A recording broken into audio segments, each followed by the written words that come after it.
Welcome to the video. So today we're going to be talking about bayonets.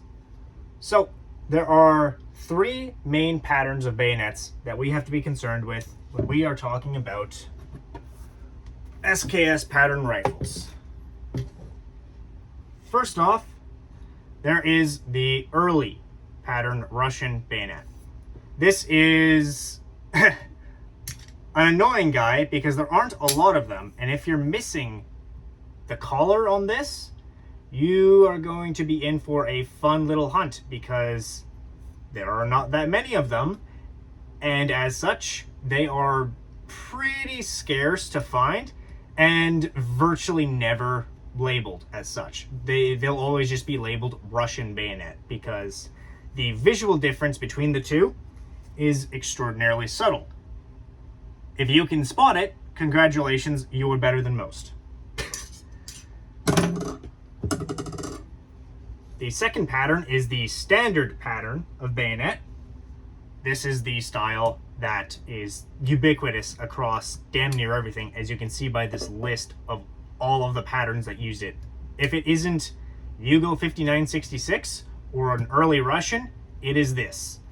Yes, there are some differences between a Chinese one and a Russian one.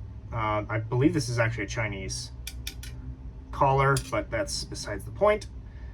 Yes, there are some differences, but by and large, they are effectively identical in terms of cross compatibility. And then the last one, which is on my Yugo, so I can't exactly grab it for you, is aptly named Yugo. Technically, M59s, as you can see here, use the standard pattern, but for simplicity's sake, I just call them Yugos because you can look at it and tell it's different. It's a Yugoslavian pattern bayonet lug. So let's go over what the differences are. You have your standard lug, which we will start with because this is what most of you have, which has a front section that is a 90-degree angle that then curves around and comes to a slanted stop. This is so, if I can grab my demonstration piece, this is your deployed bayonet. So usually the barrel would be here holding this together. It's a little sloppy without it. It locks into place on that straight. Then you fold it in like so. And the reason that this is angled is so you have room for it to wear in. What happens a lot with this pattern, which is what they moved away from, is this sometimes has wobble.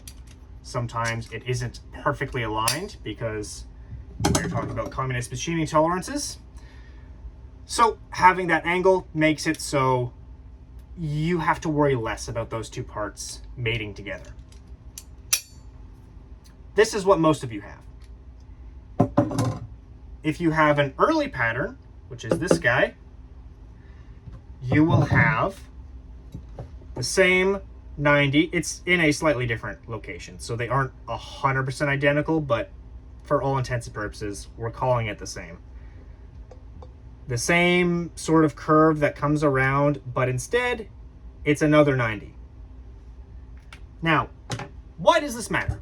Well, it's because this and this are not interchangeable. I know that because I recently picked up an SKS that somebody had this pattern of front sight block and this pattern of bayonet sleeve and tried to make it work, as you can see. And that just led to a very, very floppy, flaccid looking bayonet. Here is an unmodified example. I'm not sure how well you can see that. I'll do that. That's probably a better comparison for you. So you can see where the angle was And then for Yugoslavian, M5966 and M5966 A1s. Effectively, the A1 designation does not matter. They didn't touch the bayonet. So it is effectively the same as the standard. A 90 degree here that comes to a curve, and this right here. The difference is in how the forward mechanism locks. Because right here, there will be a little cutout and a void somewhere right about here. That void hooks into this location right here. Now, in practice, we're going to move the whiteboard so you can see. We have a Yugoslavian M5966. We turn the bayonet around, and as you can see, that front collar locks into this ring up front. You can see that it is virtually the same. That is the correct one. It's virtually the same looking lug. It's just how the sleeve interacts is different.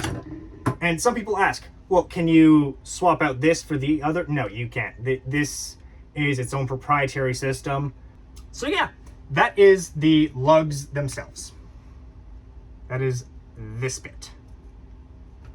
Now, there is another aspect that we have to talk about. Here, let's move this. So I can maybe get like a time lapse going. That would potentially be interesting.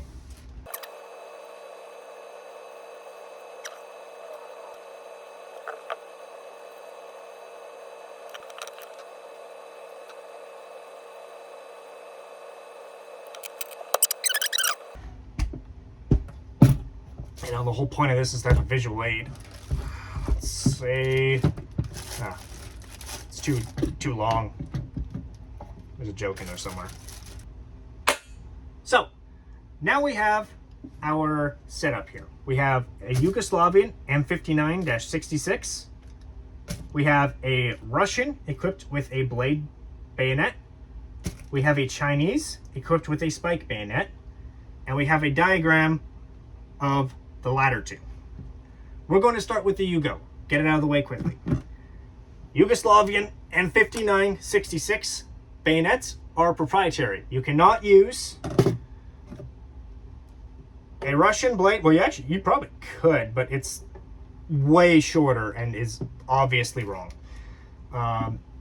You cannot use this blade in this rifle. You certainly cannot use this blade in this rifle because, as you can see, the blade is much longer, and as we learned in physics, two objects cannot occupy the same space at the same time. So, this pattern is completely proprietary. We are going to say goodbye to the Yugo. So, right now we're going to pretend this is an early pattern Chinese, which is easy to do because they are identical to a Russian SKS in every way that matters. Markings and minor machining differences vary, but for all intents and purposes, this is Chinese now. Boom, magic, Chinese. This is for a blade. This is for a spike. When the spike bayonet comes to rest, there is a very small ridge that is going to just barely occupy this space right here. So there is very little that has to be cut out on the ferrule. That is not the case on a blade bayonet, which, as you can see, is much deeper, necessitating a deeper cut. So this is a shallow spike cut. This is a deeper blade cut, because we will say this is our spike bayonet. This is also our spike bayonet. Still works. Not the same with a blade. A blade will cover pretty much this entire groove, whereas with a Chinese example, or a spike bayonet, accepting Chinese example, there is conflict right here. Now, if all you have is a blade bayonet assembly, and you have a Chinese rifle with this pattern, all is not lost. You can just Dremel this out, or file it, or however you choose, and it'll work just fine, as long as your stock is properly cut. You can just notch this for whichever pattern you can get parts for. Now, the very last thing I will leave you off on is a personal pet peeve of mine. If you happen to be watching this, and you see my comments on Reddit, you will understand exactly what I'm talking about, because I am sure you have seen me comment this in other people's posts. On a blade pattern bayonet and a spike pattern bayonet, there is a proper orientation. This highlighted section is the actual blade. You can see there's this little taper right here where the blade thins for the length. If we flip it over, it is flat. You want your hand to be resting against the flat portion instead of the blade. The same is true for a spike. This singular rib down here is to go with that little cutout.